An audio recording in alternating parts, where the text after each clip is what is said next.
ราบหนึ่งกราบสองกราบสามใจดีคือพระพุทธใจบริสุทธิ์คือพระธรรมใจงามคือพระสงฆ์พุทโธผู้รู้ผู้ตื่นผู้เบิกบานด้วยธรรมธัมโม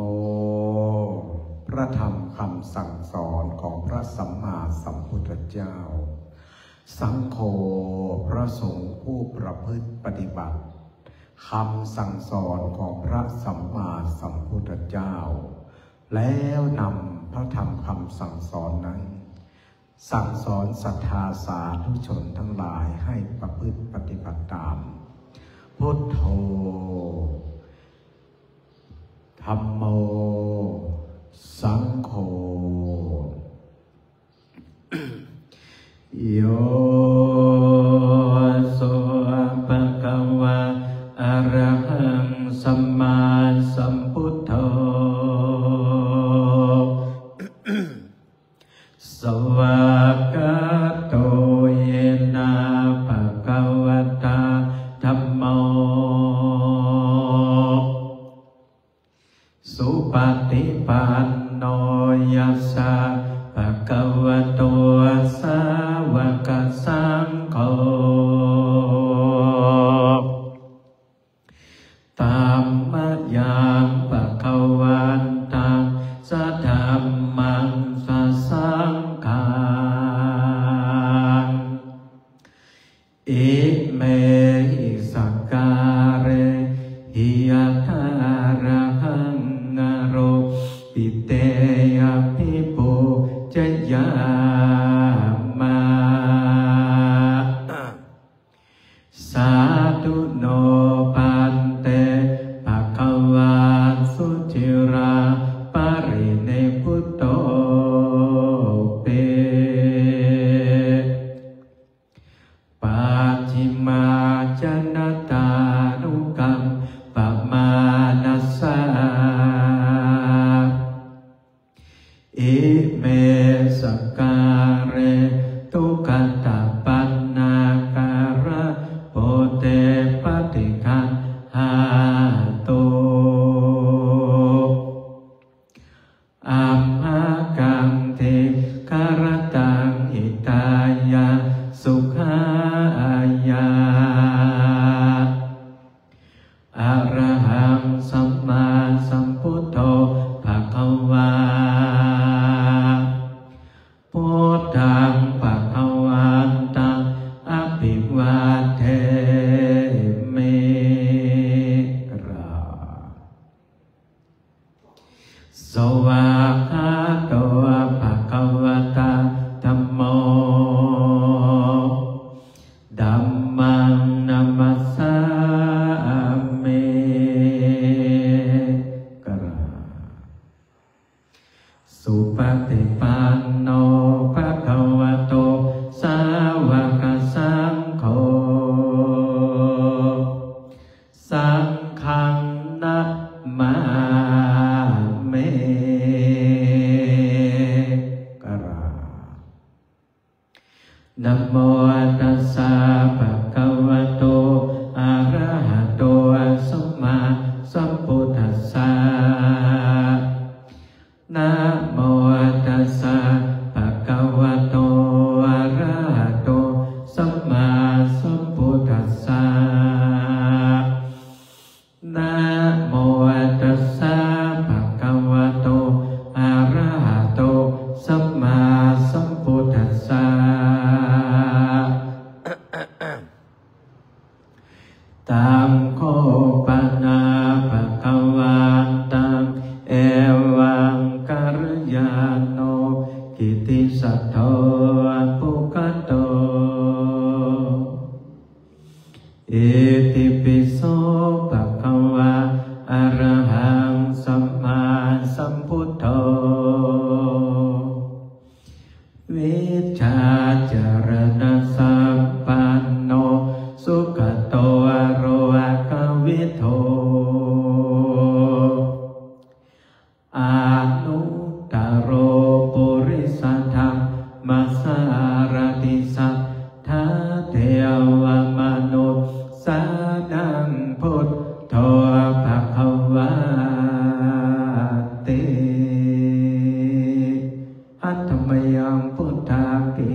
ศิรสะทิเน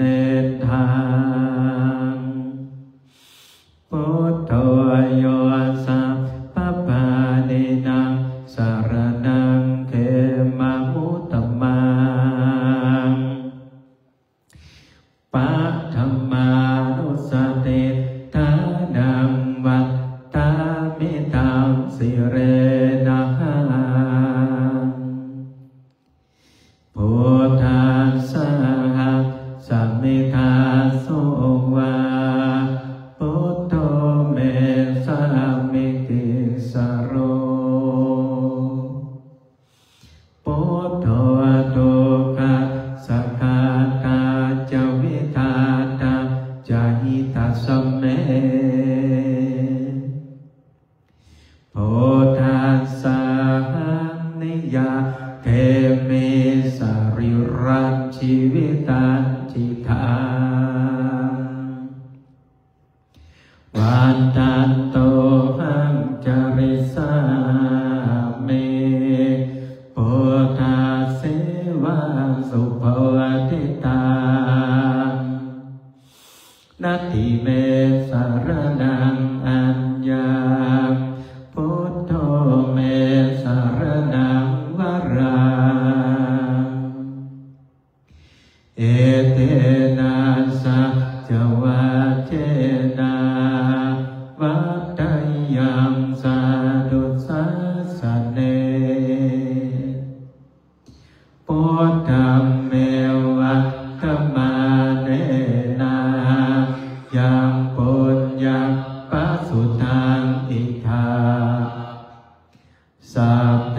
ปิอัตตรายาเมมาเหตุตัสสะเทชัสสะกายเยนวาจายวะเจตัสสาวา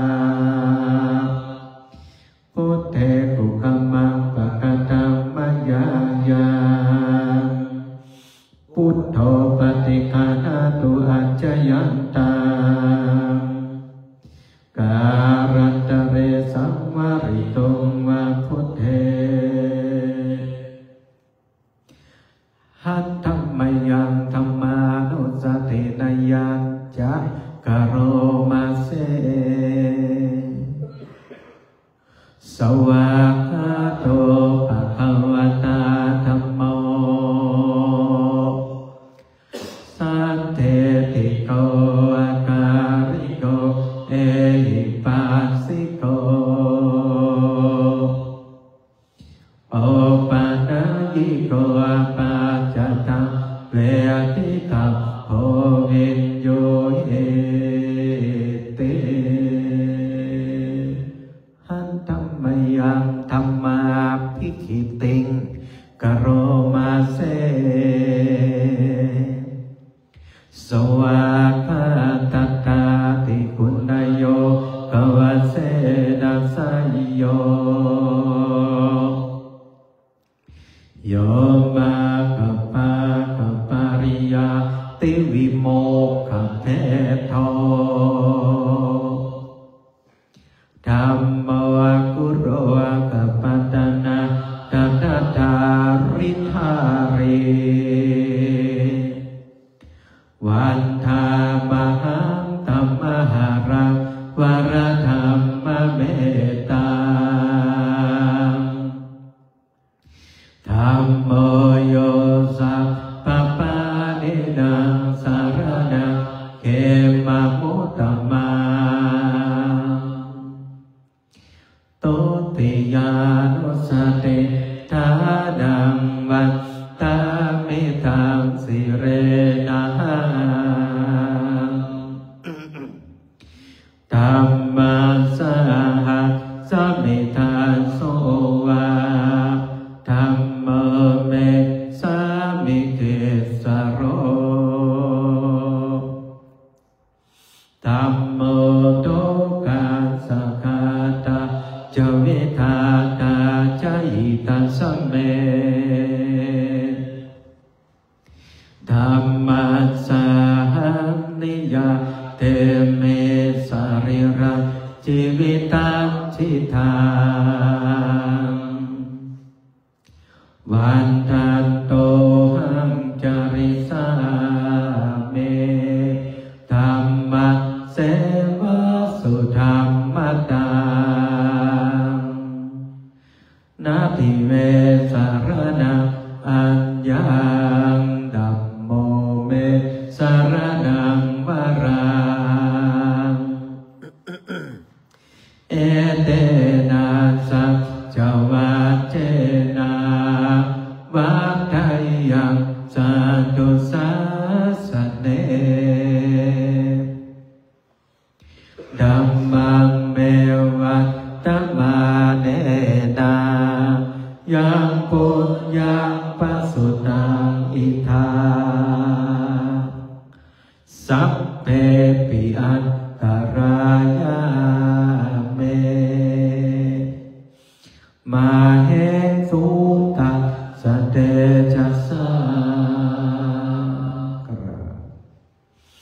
กายเยนวาจายวาเจตัสสาวาธัมเมกุกัมมังปะกะตังมายายาธัมโมปฏิฆานะตุอัจจยันตังการันตะเรสังวาริตุงวะธัมเม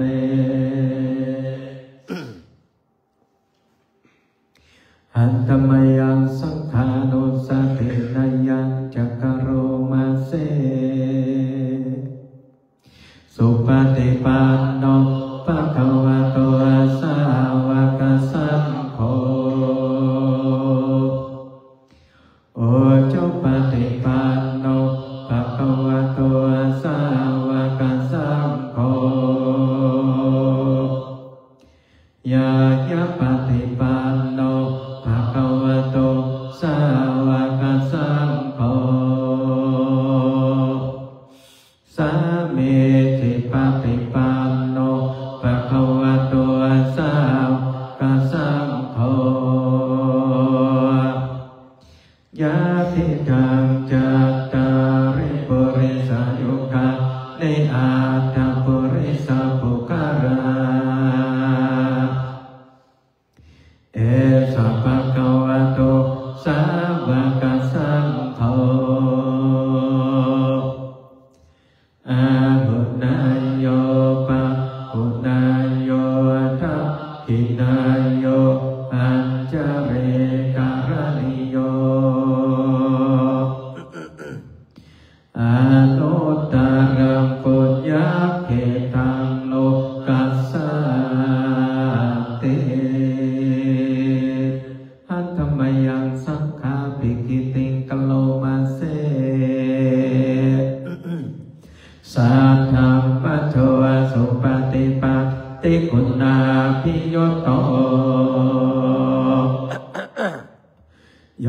ธาเทโทอริยบุคคารสัมคัสเสโทเสราเทธรรมะภวราสยกาญาจิโตวันธามหังตมริยานาคนังสุสุธาสังโฆโยสัพพปานินังสารนังเขมามุตตมังตาติยานุสติตานังวัตตามิตังสิเรนะสังฆาสังสัมมิทาโสวาสังโฆเมสามิกิสโรสังโฆทุกขสักขาตาจวิทาตาจมิตัสสเมสังฆา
ปิอัตตรายาเมมาเหตุตังสัตยาจัสสากายเยนวาจยวะเจตสาวาสังเขปุกัมมังปะกตัมมยายาสังโฆปฏิฆานะโตอัจจยันตาการัตตเรสัมวาริตุวัสสังเขอัตมยังอติตังปัจจเวคณาปะทัจจปนามาเสอัจจมยาปัจจเวกิตายังจีวรังปาริปุตตังตังยาวะเทวะสิตังปฏิฆาตายาอุณนาสะปฏิฆาตายาธัมสมากัสสวะกัปปะสิริสัมสัมภัสสนะปฏิฆาตายายาวะเทวะหิริโกเปนะปฏิชาตนาทาอาจมยาปัจจหิตวายโยปิตาปะโตปาริปุตโตโสเนวะตวายานามัตยานามัตนายนาวิปุสนายายามะเทวะเยมัสสกายาสติติยายานายาเวหิงสุปาราติปัมมาจาริยานุกายาเอติปุรานัจจเวทานังปฏิหังคังนาวัจจเวทานังนาปฏิสาเมยาตาราจาเมภาเวสัตยานาวัจจันจัมภะสุยหโรจาติอาจามยาปัจจหิตวายาเสนาสนังปริปุตตังตังยาวะเทวะสิตังสัพปฏิฆาตายาอุณหัสสะปฏิฆาตายาธัมสมากัสสวะตัปปะสิริสัมสัมภัสสนังปฏิฆาตายายาวะเทวะอุตุปริสยาวิโนทนังปฏิสาลานารมาทาอาจมยาปัจจหิตวายโยกิรานะปัจจยาเปสัจปะริคาโรปะริปุตโตโสยาวะเทวะอุปนานังวายาปฏิกังเวทานานังปฏิฆาตายา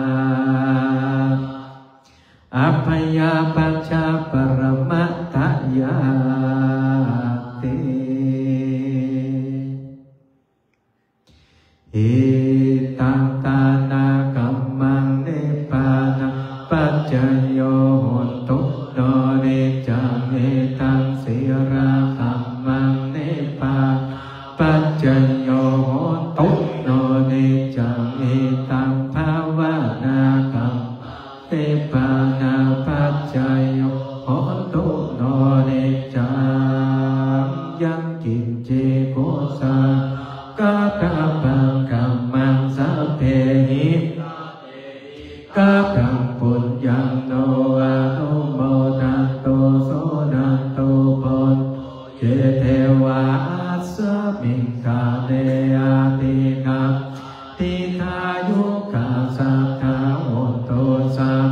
สัพพะนังสุขิอัตตา